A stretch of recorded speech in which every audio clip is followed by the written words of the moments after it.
Hello friends, this is Marilyn from TarotClarity.com. Welcome back to my tarot parlor. I know my last two videos were not very popular because I think my subscribers want to see, tarot readings and examples, which I am committed to providing. But, the best way to learn tarot is to know the cards and to look at them and to observe cards throughout history. And since it's my birthday, today's my birthday, 63 revolutions around the sun I'm grateful for, I decided to do whatever I felt like doing today. And today I'm focusing on two historic Besançon tarot decks, which I don't think I've ever done these two in any video. The one on the left is earlier, it predates this one. This one was created or, reimagined by the House of Meneghello. And the date they give is 1700. So it's 1700. And I believe they produced this deck then in the year 2000. And as with all Meneghello, decks, it's just a fabulous, it's a fabulous deck. The other deck is the Miller, and this one was created by, under the direction, was reimagined under the direction of Giordano Berti. And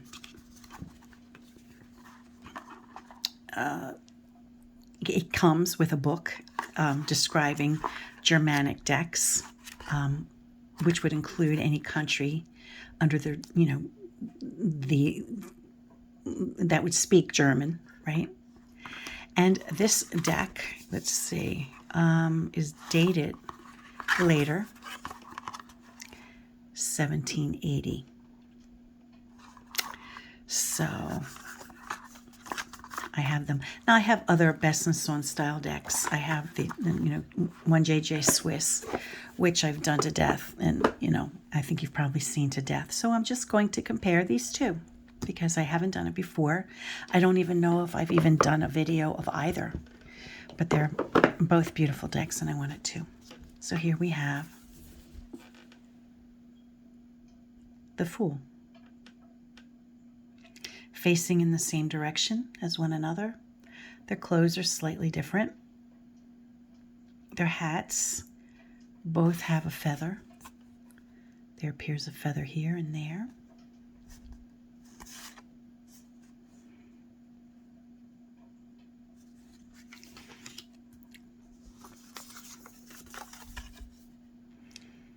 Le Bachelor, the French names.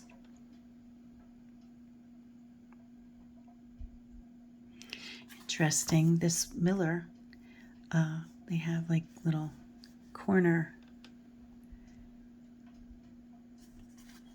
I guess for the play, I guess for game playing, makes it a little easier. This was before, the double-headed.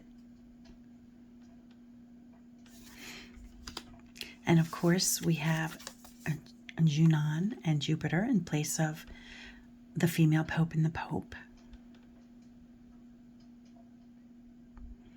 She's got her peacock. Here she's got two peacocks in this one. Oh, did I not properly identify this one? This one is identified as the Miller of 1780, Tarot Besançon.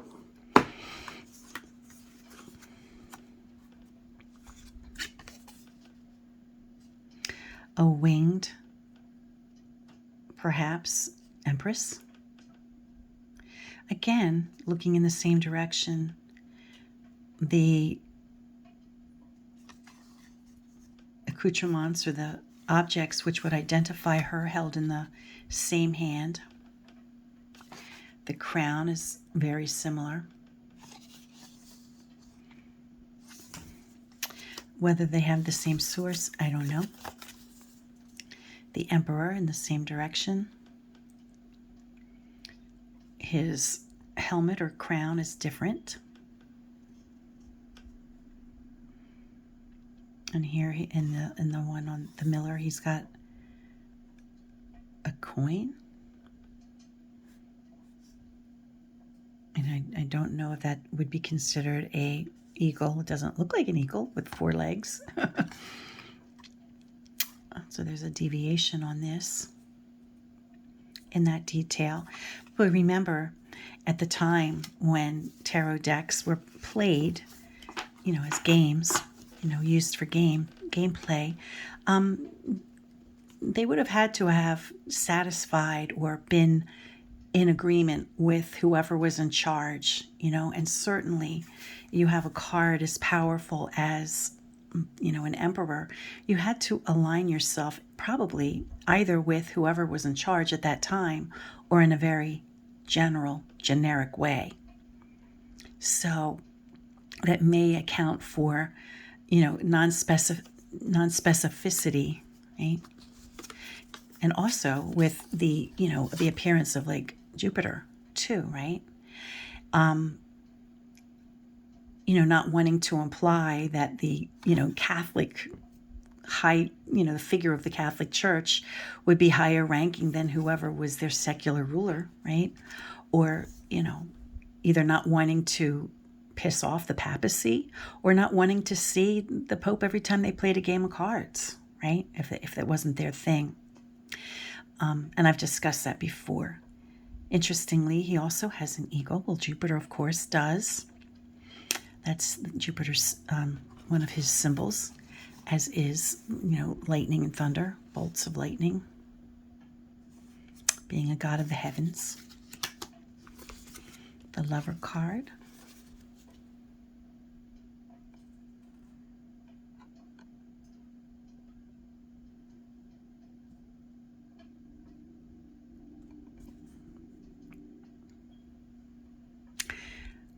A blindfolded Cupid, which is in keeping with TDM1 style, the earlier versions. So the creators of these decks, which are separated by almost 100 years, 80 years, were paying attention, at least with the Lover card, to the older style TDM. As with the Chariot, right? We have the scalloped canopy here in both. So even though this is later, when, Conver was already considered a TDM2, a later style, we have these cards which seem to be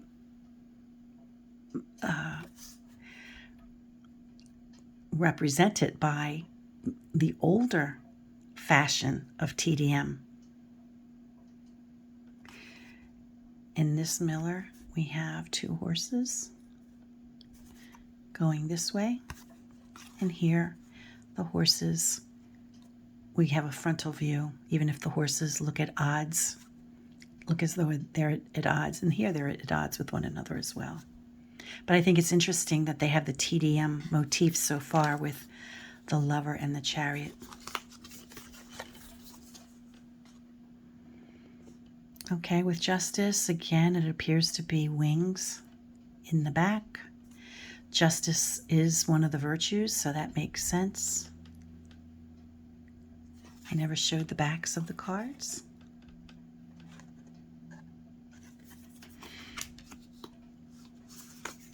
This is interesting. In the Miller on the right, the Hermit looks to be a man from another area of the world, right? He has an Asian appearance. So someone who's wandered far. He's come from a distance. His clothing is unusual. I don't know, what area of the world his clothing matches, but his facial details appear to be Asian.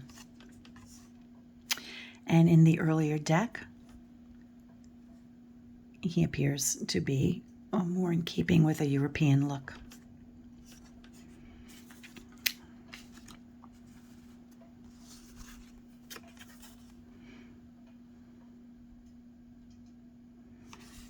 Wow, we have his feet. His feet going down, the pig going up.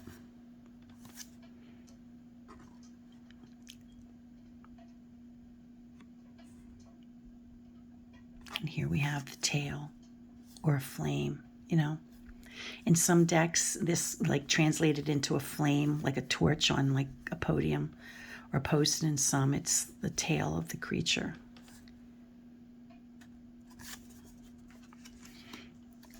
Fortitude. Interesting word. Tarocco. I'm not sure what that translates to.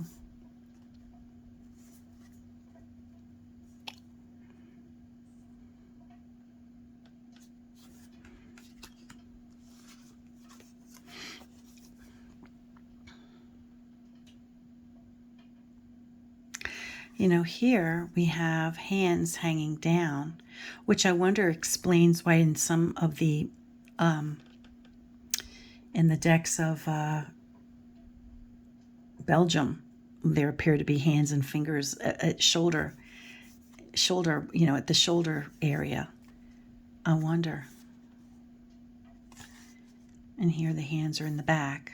But a lot of, you know, when we see them in the Belgian cards, his hands are in the back, but then he's got what appear to be fingers hanging down.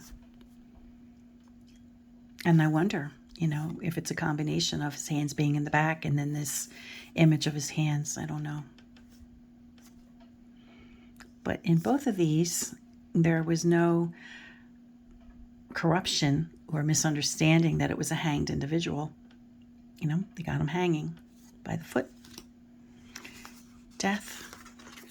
Like in, oh, they have an interesting hat. Both cards.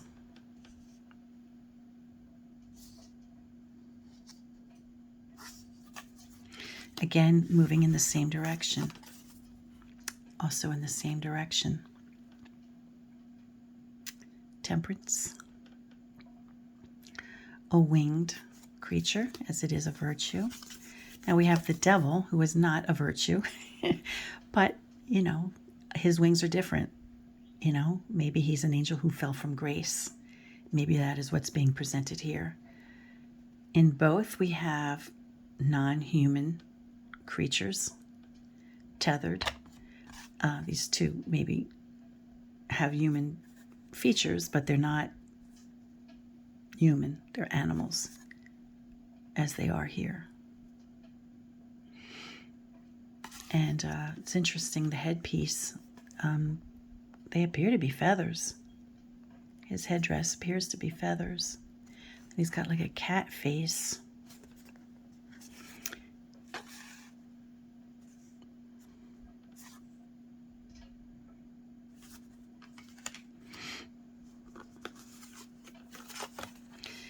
And in this, it's not identified as thunder as it was in the Belgian decks. It is the house of God, or God's house, or, you know, whatever the more accurate translation is. Something coming from the heavens. The arrow is pointing in this direction, so it looks like it's almost to explain to us it's coming from this way, in case there was any need for clarification.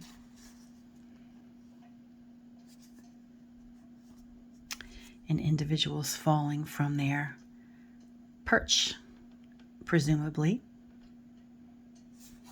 You know, vanity before the fall.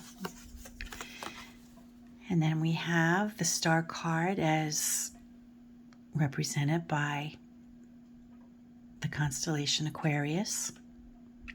When Aquarius, I've discussed this many times, when Aquarius appears in the Middle Eastern sky, that's when the rains come, that's when opportunity comes to irrigate the land, right?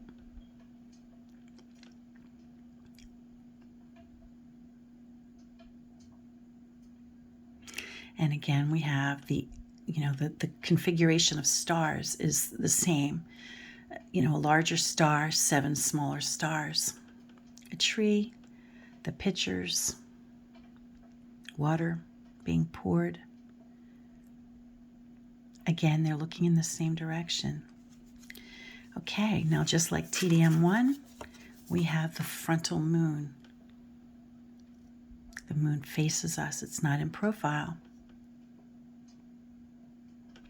We have the crustacean. We have the body of water. We have the banks. We have the dogs. We have the towers. We have all the ingredients of TDM style and also TDM1 with the front-facing moon. So the telltale clues of a source that the cards may have been following appear to be an earlier version of TDM, despite this one having a later date of 1780, I think I said. Yeah. This sun card. I didn't get into counting the rays.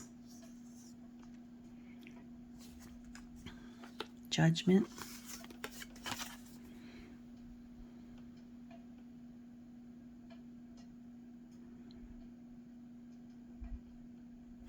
There is no banner in this one.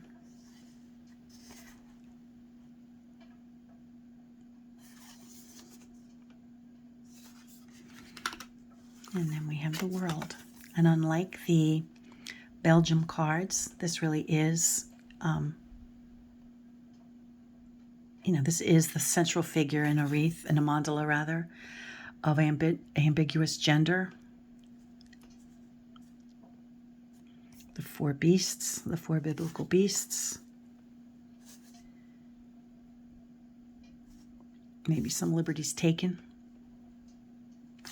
And in this one, it almost looks like a serpent's head. I don't know. I can't speak with authority of what that is. But it kind of looks like it's a peculiar... Her legs are here, or his legs. I guess it's a male because there are no breasts that I can tell, even though it does look feminine. But the individual's legs are here.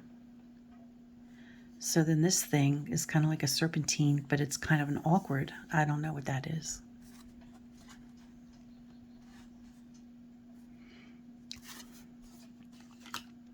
Okay.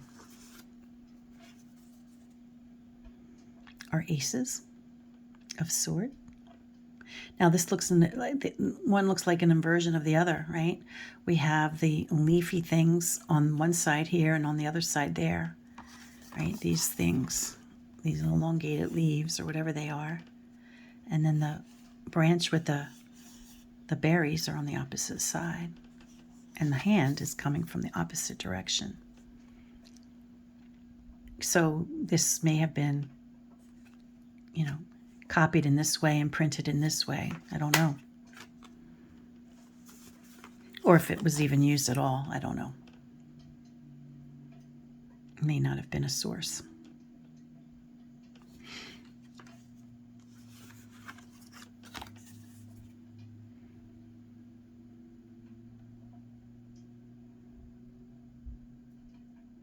And here we have, I guess the hilt, the handle, and the point. So we clearly know the where it's held, and here, as in other traditional TDM, the ones that are curved and the ones that are, they're you don't know which one is which, which direction is which. It's kind of interesting what they did there. Again, the handles here, the ends there, handles here, ends there. And that's not clarified in this style.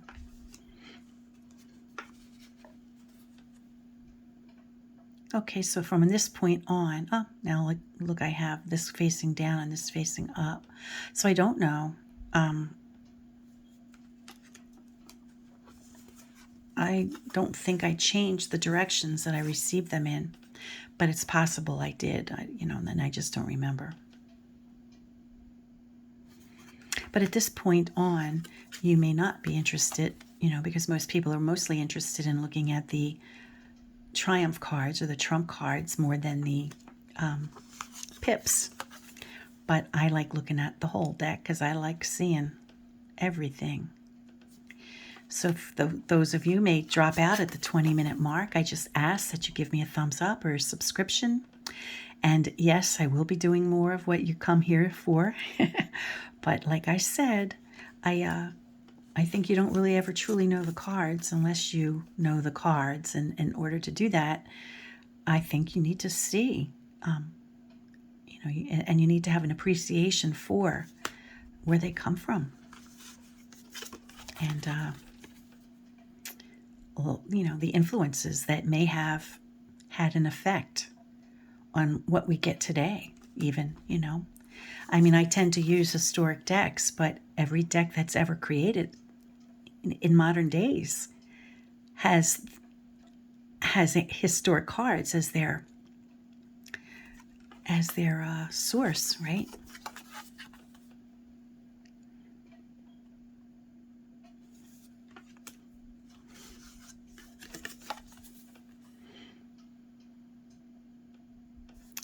And the Ace of Cups, whenever you see a Swiss deck, always seems to have this type of Ace of Cups,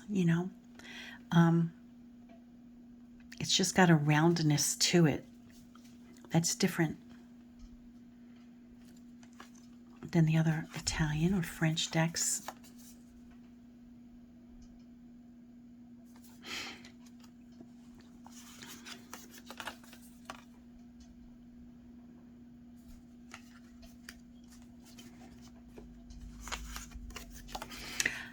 I love, even though the Miller, the color seems to be not as refined as the color in the Meneghello Besançon. I just love the burst of color. It's just so colorful and fun.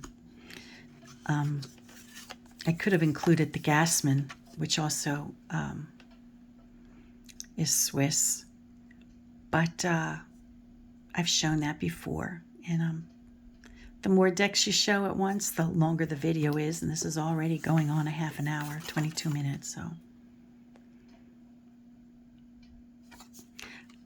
I don't use these two decks too often, rarely with customers, and only on occasion for myself. Now this deck is this card is interesting because it looks as though at some point the existing card that exists from 1700 substituted the 7 of Cups for the 20 card,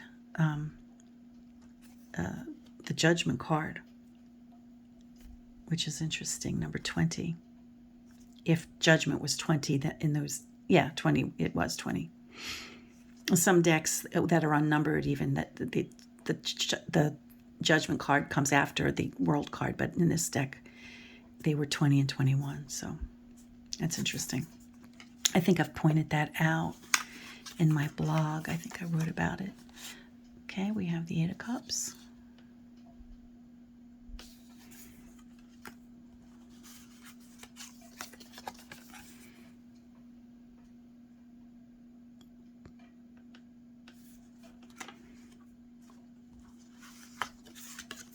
And because, here they have, my hand wrote 9, and then up here, they wrote 11. So, but it's in, when you invert it, that's interesting. It's 9. Okay, so this was the number 10 card. Okay. This was the number 10 card, and it looks like they must have meant for it to be fortitude. I don't know. I mean, it's possible that this deck was a compilation of other decks that exist. Maybe, sometimes there isn't a complete set, right? A complete deck. So maybe they had to go to one museum to get all of the cards that exist of this deck, So it's possible the copy of these, cards that appear to have been replacements for the higher trump. Maybe in that particular deck, the trump cards were missing. I don't know.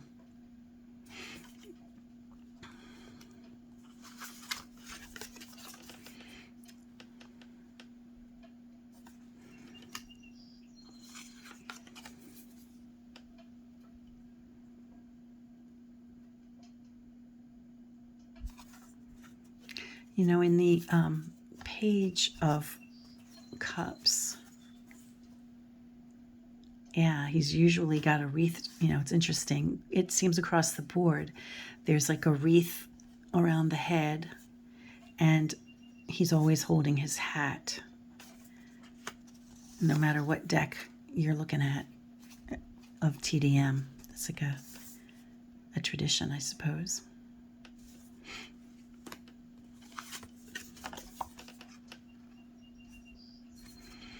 And the King. Again, both Besançon decks, even though they're about 100 years apart, 80 years apart, seem to follow, you know, the same directional look of the court cards and the prime, you know, the triumph cards, and the exception being the aces, which seem to be inversions, right? The hands coming from opposite direction and the details being on the opposite side, which is kind of interesting.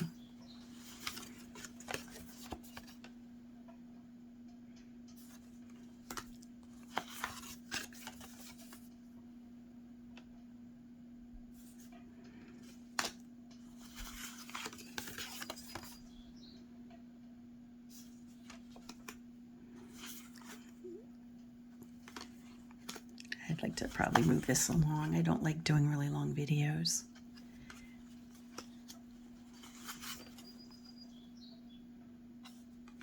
But I'm going to persevere with it because some of you really may be genuinely interested in seeing Besançon style, Swiss style, these two particular decks. And I think it's important to know your decks, know your historic decks. Here it's more like a cudgel, and here it's more like a baton.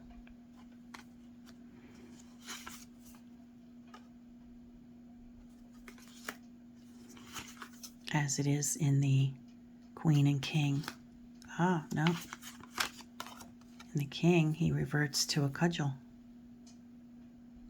And even the baton of the Queen kind of has cudgel qualities, right? There's like nibs or nubs.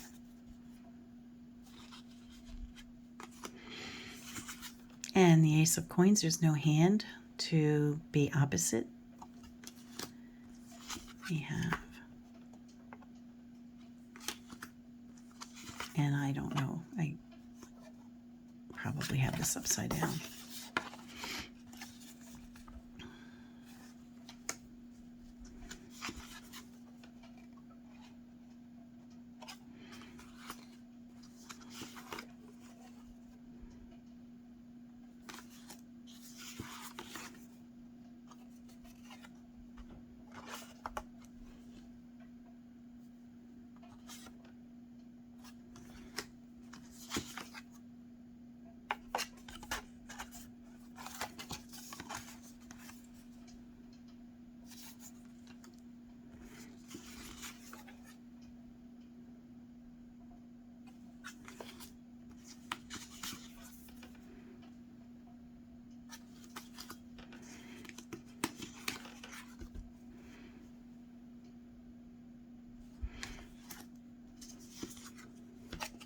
But we do see observance of the TDM patterns in the pips. And these guys are dressed almost exactly the same.